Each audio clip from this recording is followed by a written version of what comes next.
I feel compelled to talk to you guys about comfort zones. And comfort zones aren't exactly what I initially started thinking they were. And so I want to basically give you my opinion on what a comfort zone really is. And we're going to base this around money and making more money and striving to make more money and just having more freedom and access to do things.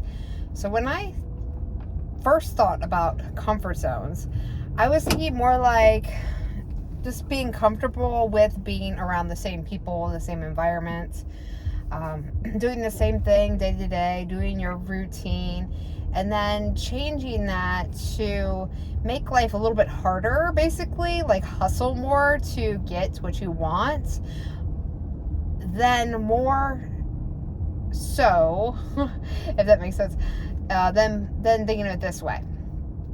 A comfort zone actually, in my opinion, is where you really don't have goals. You're comfortable doing what you want. You might want more. You want more freedom or more time and more money. Everybody does, right? To get what they want. But if you don't have a clear want, then you're comfortable.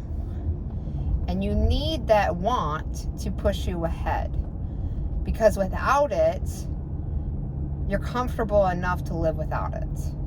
If there's no pressure applied, there's no need to change, to try new things, to learn something new. So then you are comfortable. And this is why a loss in the family, or a loss of a job, or a divorce, or something comes up in somebody's life that changes the narrative. Maybe an accident, maybe an opportunity even. But what I mean with an accident, more so like if it's a pain, then you're more willing to put in the work to make the changes because you have to at that point. Whereas if it's a goal, you're going to be open for opportunities and new money and different ways to run your life. You can't expect to be like everyone else and make more money than everybody else. So let me make that clear. You can't expect to work a 9 to 5 or a 9 to 5 and some weekends or have a side hustle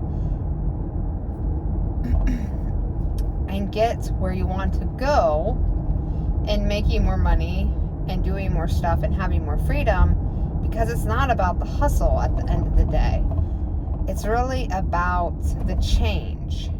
And the change has to start with you. So you have to know your why. You have to know why you're doing it. So for me, just like you guys, I want to make more money. But I've been realizing over the last 3 years, I really haven't identified my why. Now, before, with my other businesses and my other investments, and with my long-term partner, my business and life partner at the time, we talked about things that drove us, our goals, every single day, every single night. Like, what are we looking at buying? What are we looking at doing? How are we going to do it? How much is it? Where are we going to, when are we going to do that? Let's plan it. Let's set it up. Let's whatever. And we always did that. Sure, there was plenty of the things that we never did, that we just always talked about. And I would even get upset with some of these sometimes. And I wouldn't drastically get upset. I'd be like, well, I thought we were going to do this, and now you want to do this other thing. Because, when you start planning with somebody, you start setting up stuff and you start adjusting your routine and your habits. And for me, with the 3 kids and pets and everything else, it was my responsibility to get them ready, get them their schoolwork, get their what they needed, clothing wise, doctor's appointments up to date, the everything. I managed our whole lives, even in the business. For a long time. So, you know, everything that needed to be done or taken care of while we were gone, you know. And from there, it's like, all right, well, if we're not on the same page anymore and you want to do this instead, then we need to talk about this. And it was so sporadic the last couple of years that we were together that it was very, very stressful. And not just because of that, but for other reasons. But, you know, you have to have that why. You have to have the why on why are you wanting to do this, either as a couple or as a business or as, of course, an individual. So just really looking at myself and going, well, what is my why?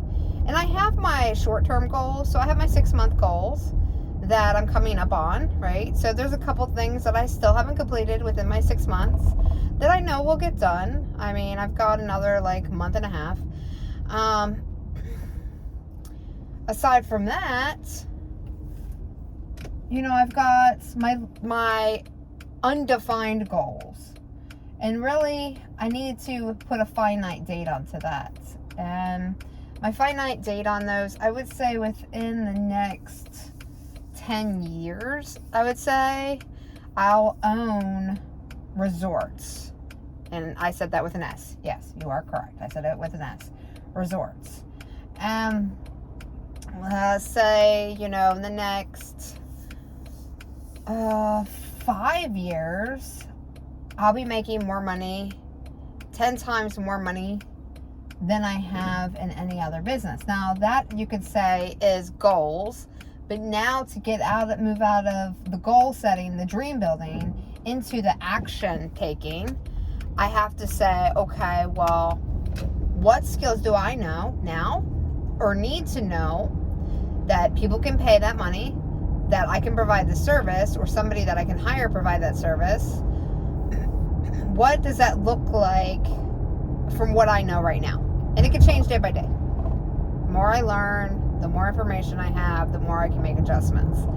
But if I made that my intention, be like, all right, well, now I know I want to own a hotel in South Beach. I was looking at one last year. Actually, I looked at a few last year.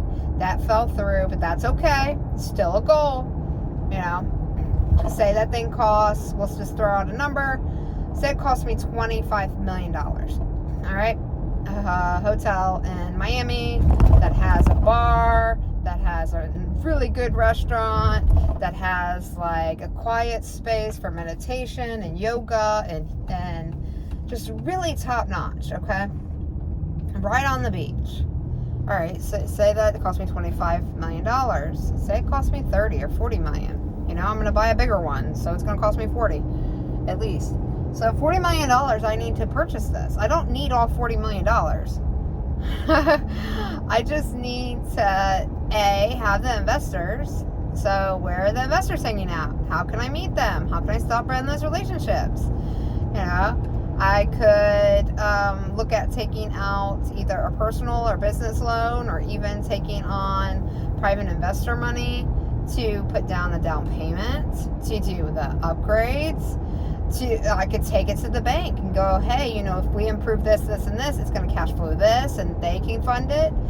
I could get like high interest short-term loans until like all the upgrades get done and prices get raised and it's more profitable, and get a loan on that, just the income and the property alone. So there's a lot of things that I could do to get where I'm at.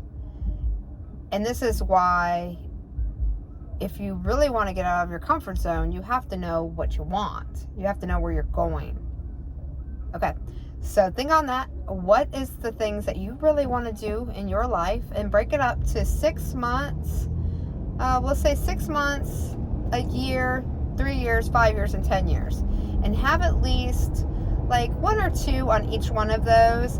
But I would say a good starting point for the 6 months one is probably about 6 goals. 6 goals, 6 months. Okay. So I had a price point goal for my business.